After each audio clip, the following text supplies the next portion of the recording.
बिस्मिल्लाहिर्रहमानिर्रहीम। अस्सलाम वालेकुम। स्क्रीन बोलती है सईद अब्बास आपसे मुखातिब हूँ। हस्ब साबिक पहले बात करते हैं अपनी 22 जुलाई की फोरकास्ट से मुतालिक। आपसे कहा था कि अभी भी नीचे कोई स्ट्रॉन्ग सपोर्ट लेवल नहीं बनता और ये कि सियासी और माशी मामलात, ख़ास तौर पर सियासी मामलात में होने वाली पेशरफ्त का असर बराह रास्त स्टॉक मार्केट पर पड़ता रहेगा।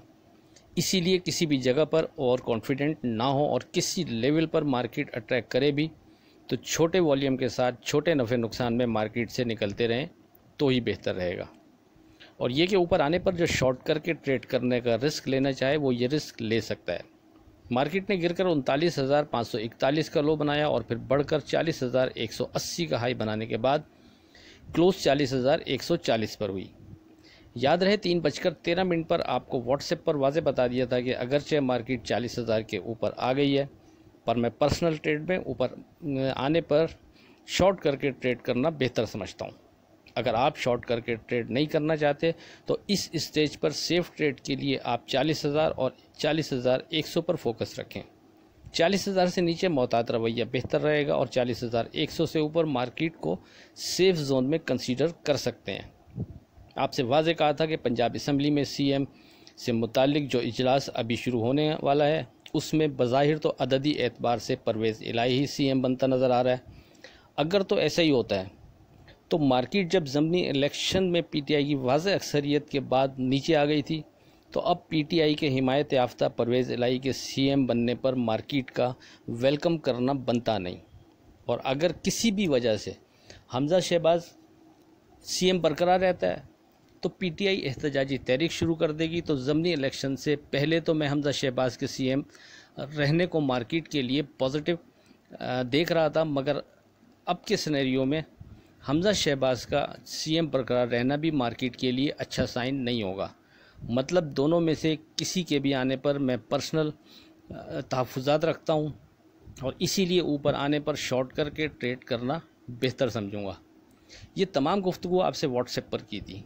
बहरहाल अब आगे क्या लगता है इस पर बात 25 जुलाई की फोरकास्ट में करते हैं।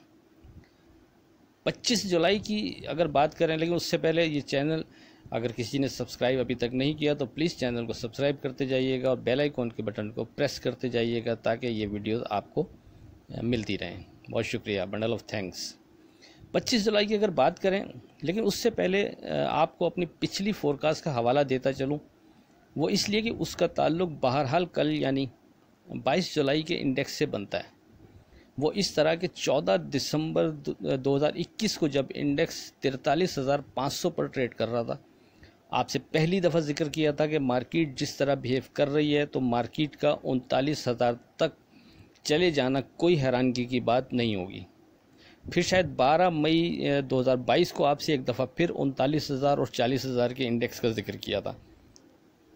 उसके बाद फिर 14 को आपसे वाज़े कहा था कि मेरे हिसाब से जो स्ट्रॉन्ग इसमें मिस कर रही है, जून 14 को फिर जून 14 को आपसे वाज़े कहा था कि मेरे हिसाब से जो स्ट्रॉन्ग सपोर्ट लेवल बनता है वो 39,700 से 39,300 के दरमियान बनता है। तो कल यानी 22 जुलाई को मार्केट ने 39,541 का लो बनाया और फिर 40,100 के करीब आ गई। अगर तो ये ज़मनी इलेक्शन में नून लीग और इत्तेहादी जीत जाते तो ऐसी सूरत में आपको 39,700 से 39,300 के सपोर्ट लेवल का एक बार फिर मैं लाजमी जिक्र करता, क्योंकि ज़मनी इलेक्शन में नून लीग के जीतने पर मैं मार्केट को पॉजिटिव देख रहा था। ये उस वक्त के सिनेरियो के हिसाब से बात हो रही है, अब के नहीं, ये याद रखिएगा। मगर पंजाब में सीएम की मुतवक्का तब्दीली के पेश नज़र और उसके बाद की सूरत हाल को देखते हुए आपको इस सपोर्ट लेवल का मैंने जिक्र नहीं किया था। हालांकि 6-7 महीने पहले से ही ये 39,700 से 39,300 का स्ट्रॉन्ग सपोर्ट लेवल डिज़ाइन हुआ था। कहने का मकसद ये कि फ़िलहाल तो मार्केट ने इसी इंडेक्स को सपोर्ट बनाया और आगे देखते हैं कि क्या बिहेव करती है। देखें, अभी भी सियासी मामलात की वजह से मार्केट को मैं अच्छा नहीं देख रहा। माशी सूरत हाल तो हौसला अफजा नहीं, साथ में ये सियासी मामलात और इन दोनों चीज़ों का असर बहरहाल हमारी स्टॉक मार्केट पर पड़ता है। और जब सियासी और हुकूमती मामला स्टेबल नहीं होते तो दुनिया के बड़े इदारे और दीगर ममालिक भी आपसे किसी भी तरह का एग्रीमेंट करने में मोहतात ही रहते हैं। इसमें कोई रॉकेट साइंस नहीं है, ये बिल्कुल ऐसे ही है कि जब किसी प्लॉट या ज़मीन पर दो फरीक में मामला चल रहा हो तो आप उस प्लॉट या ज़मीन को लेने में दिलचस्पी नहीं लेते। जब दोनों फरीकों में ये मामला निमट जाता है तो फिर ही आप इस प्लॉट या ज़मीन के बारे में फ़ैसला करने में आसानी महसूस करते हैं। तो अब फ़र्ज़ करें अगर निगरान हुकूमत की तरफ भी मामला चले जाते हैं तो भी तकरीबन यही सूरत हाल बरकरार रहेगी और माशी मामला सुधारने में कोई पेशरफ्त होना मुमकिन नज़र नहीं आता। इसीलिए मेरे ख़्याल में जब तक ये सियासी मामला बेहतर नहीं होते और हुकूमत किसी एक हाथ में नहीं आती, उस वक्त तक मार्केट में ओवर कॉन्फिडेंट होकर ट्रेड करना किसी तौर मुनासिब नहीं होगा और बज़ाहिर इन चीज़ों का हल होना मुस्तकबिल करीब में नज़र नहीं आता। इसीलिए ऊपर के लेवल पर शॉर्ट करके ट्रेड करना बेहतर समझता हूँ। बाकी चूँकि हमें रहना तो इसी मार्केट में है तो रोज़ की बुनियाद पर बनने वाले किसी भी सपोर्ट या रेजिस्टेंस लेवल को फॉलो करते हुए हम ट्रेड करने की कोशिश करते रहेंगे और ये लेवल्स आपसे डिस्कस डे बाय डे होते रहेंगे।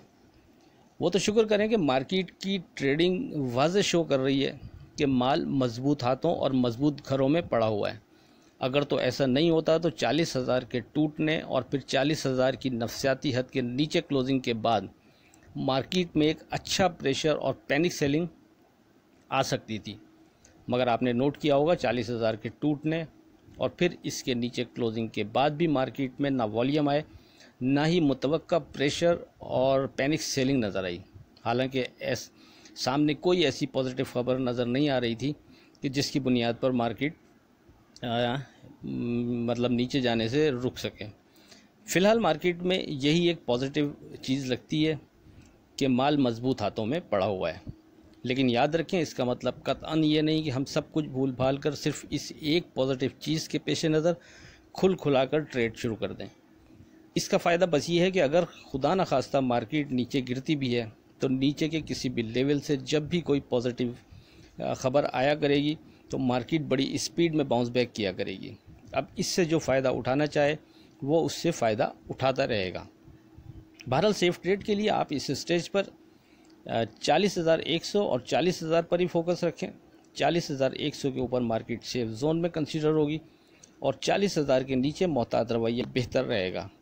मैं पर्सनल ट्रेड में ऊपर के लेवल पर शॉर्ट करके ट्रेड करना ही बेहतर समझता हूं और जब तक चीज़ें क्लियर नहीं होती शॉर्ट करके ट्रेड करना ही बेहतर समझूंगा। आखिर में इस दुआ के साथ अल्लाह हाफिज़ के खुदा आपके कारोबार में बरकत अता करे। इलाही आमीन। अल्लाह हाफिज़।